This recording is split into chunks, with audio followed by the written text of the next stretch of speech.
शरणं गच्छामि धम्मं शरणं गच्छामि संघं जो श्रद्धालु लोग हैं या धार्मिक लोग हैं, चाहे वो हिंदू हों, बौद्ध हों, या जो ईसाई हों, या बौद्ध धर्म के अनुयायी हों, या बौद्ध धर्म को मानने वाले हों, तो यदि देखा जाए तो बहुत सारे धार्मिक लोग भी ऐसे हैं जिनके मन ठीक नहीं है, जो दूसरों को दुख पहुंचाते हैं, हानि पहुंचाते हैं, ईर्ष्या करते हैं। जैसे सीरिया इत्यादि की बात की जाए तो ये सिर्फ अल्लाह को मानते हैं, दूसरों को दुख पहुंचाते हैं, हानि पहुंचाते हैं। शिया और सुन्नी की यदि बात की जाए तो अल्लाह में भरोसा रखते हैं, श्रद्धा रखते हैं, लेकिन फिर भी आपस में लड़ते हैं। कहने का मतलब यह है कि ये जो लोग धार्मिक हैं वो भी शांत स्वभाव के नहीं हैं।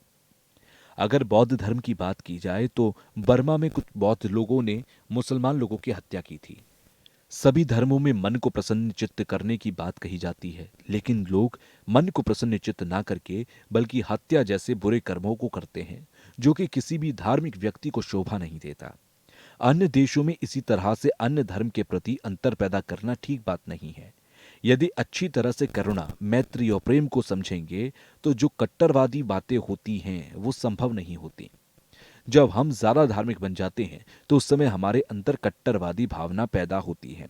इसीलिए सर्वधर्म समभाव की भावना को अपने अंदर विकसित करना चाहिए, ताकि सभी धर्मों के सिद्धांतों का हम समान रूप से सम्मान कर सकें और किसी प्रकार का द्वेष पैदा ना हो। हमें सिर्फ धर्म तक सीमित नहीं रहना चाहिए, बल्कि जो हमारे धर्म के अतिरिक्त शिक्षा पद्धति हैं उनमें सिद्धांतों को लागू करना चाहिए। यदि कोई व्यक्ति खुद को धार्मिक कहता है तो उसे एक अच्छी धार्मिक व्यक्ति बनना भी चाहिए। दलाई लामा के सामने रूस के लोग उस समय मौजूद थे, जिसके चलते दलाई लामा ने रूस की बात की और कहा कि रूस की यदि कोई बात की जाए तो रूस दुनिया में सबसे महत्वपूर्ण देश है। इसीलिए आपको मानना चाहिए, सोचना चाहिए कि जो सर्वधर्म संभाव की बात है, धर्मनिरपेक्षता की बात है, तो उसे अपने विचार में लागू करना चाहिए। अमेरिका के जो विद्वान लोग हैं वो भी धर्मनिरपेक्ष के बारे में सोच विचार कर रहे हैं। लगभग 10 सालों से ज्यादा वक्त हो चुका है, उसके बाद भी वो अभी तक सोच विचार कर रहे हैं कि किस प्रकार करुणा, मैत्री के द्वारा सुख की प्राप्ति हो सकती है। तो उन्होंने इसका परीक्षण किया और परीक्षण करते समय किसी व्यक्ति पर 3 सप्ताह तक परीक्षण किया। और अगर हम 3 सप्ताह तक करुणा, मैत्री या प्रेम का अभ्यास करते हैं तो शरीर पर क्या प्रभाव पड़ता है। तो 3 सप्ताह तक जब अभ्यास किया गया तो उन्होंने शरीर में प्रभाव देखा कि जिसका बीपी बढ़ता था उसका बीपी नॉर्मल रहने लगा, और उनका क्रोध ज्यादा था तो कम हो गया। ये तभी संभव हुआ जब करुणा, मैत्री और प्रेम यानी कि जो मूलभूत चीजें हैं उनका अभ्यास किया गया। अभ्यास करने के बाद परिवार के साथ भी और अच्छा संबंध बनने लगा। लगभग पिछले 30 वर्ष हो चुके हैं। तो हमारे मन, जीवन, चित्त पर करुणा, मैत्री और प्रेम का क्या प्रभाव पड़ता है, इसे जानने के लिए पहले अमेरिका में कार्यक्रम का आयोजन हुआ था, लेकिन अब भारत में भी शुरू हो चुका है। जितने भी मनोवैज्ञानिक होते हैं वो अगर इस विषय में भाग लेना चाहते हैं तो वो एकत्रित होकर भाग लेते हैं और इस बात का अभ्यास करते हैं। दलाई लामा ने कहा कि पिछले 30 वर्ष से जो ये कार्यक्रम हो रहा है उसमें वो भी भाग लेते हैं। परीक्षण के माध्यम से उस कार्यक्रम के जरिए परिणाम आ रहे हैं जिसका लोग लाभ लेते हैं। दिल्ली यूनिवर्सिटी और अन्य यूनिवर्सिटी इस बात का परीक्षण करती हैं, यदि धर्मनिरपेक्षता को शिक्षा पद्धति में लागू किया जाए तो क्या परिणाम प्राप्त होंगे। अगर इस प्रकार की बात संभव हो सके, या भारत में संभव हो सके, या दूसरे देशों में भी संभव हो सके तो अच्छी बात है। उसके अतिरिक्त रूस में भी रूसवासियों को परीक्षण करना चाहिए। यदि आपको लगता है कि परीक्षण करने से समय की बर्बादी हो रही है तो उसे छोड़ देना चाहिए, या फिर लाभ हो रहा है तो अभ्यास जारी रखना चाहिए। इस बात पर खुद विचार कर, परीक्षण कर उसे लागू करना चाहिए। हमारे शरीर के अतिरिक्त मन और मस्तिष्क को या फिर चित्त को किस प्रकार शांत रखा जा सकता है, इसके लिए प्रयास करने चाहिए।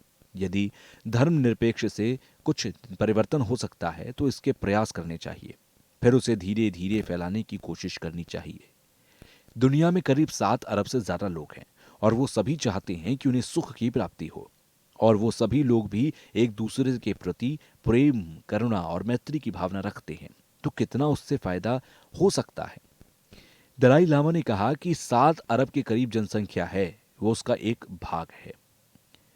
दलाई लामा हमेशा हर किसी से ऐसा सोचकर मिलते हैं कि वो मनुष्य से मिल रहे हैं। दुनिया में बहुत सारे धर्म, वर्ग, जातियां हैं और हर किसी की अपनी जिम्मेदारियां हैं।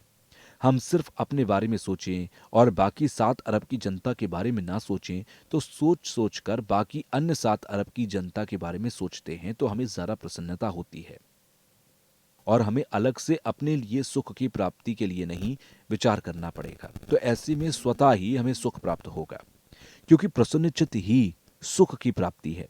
यदि सारे के सारे लोग आपस में लड़ाई झगड़े करने लगें और सोचे कि हमें सुख की प्राप्ति करनी है, तो ये संभव नहीं है। स्वार्थ की बात करेंगे तो ये बेवकूफ़ी वाली बात होती है।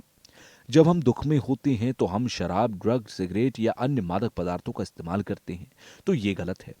हमें ऐसा नहीं करना चाहिए, क्योंकि उस समय हमारा जो चित्त है वो शुद्ध नहीं हो सकता। भगवान बुद्ध ने अपने चित्त की शून्यता को जानकर बौद्ध तत्व को प्राप्त किया और उसी प्रकार हम भी शून्यता को प्राप्त कर बुद्धत्व की प्राप्ति कर सकते हैं, अर्थात बुद्ध बन सकते हैं।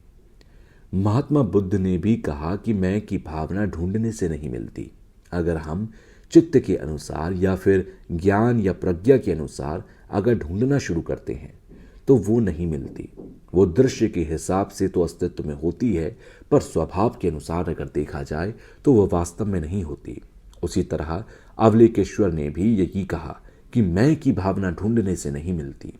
तो ये जो कि मैं की भावना है वो देखने से नहीं मिलती, बल्कि समझने से समझ सकते हैं, ताकि किस प्रकार से हम इसका खंडन कर सकते हैं। आप इस प्रकार से विचार कीजिए कि अवलेकेश्वर यानी कि जिनकी 4 भुजाएं हैं वो हमारे हृदय में विराजमान है और प्रकाश के रूप में विराजमान है। हृदय में प्रवेश कर प्रकाश को प्रसारित कर रहे हैं। इस प्रकार आप कल्पना कीजिए। इस प्रकार उन्होंने प्रकाशित कर दिया है कि पूरा हृदय प्रकाशित हो गया। हमें इस प्रकार की सोच करनी चाहिए कि हम दूसरों के हित के लिए काम कर रहे हैं। मोह माया को छोड़कर ऐसा सोचना चाहिए कि मैं अवलेकेश्वर हूं, यानी कि मैंने सारी मोह माया त्याग दी है। तो ऐसा चित्त इस प्रकार हो जाता है कि जैसे उसने शून्यता प्राप्त कर ली हो। अगर हम ऐसा माने कि हमारे अंदर शून्यता रूपी ज्ञान है, तो हमारे अंदर प्रज्ञा के संभार का अर्जन हो सकेगा। दरअसल 2 प्रकार के संभार होते हैं, मन संभार और प्रज्ञा संभार। जो गुरु हमारे सामने बैठे हुए हैं उन्हें हमें अपनी आवश्यकता के अनुसार अवलेकेश्वर मान लेना चाहिए कि अवलेकेश्वर और हमारे गुरु लामा में कोई फर्क नहीं है। दूसरों की सेवा करने की इच्छा और करुणा की भावना रखने का संकल्प करना चाहिए। निश्चित तौर पर शून्यता का ध्यान होना चाहिए। हालांकि तंत्र का ज्ञान गंभीर है, इसीलिए हमें ज्ञान से पहले सूत्र का ध्यान होना चाहिए। बिना सूत्र का ध्यान नहीं किया जा सकता।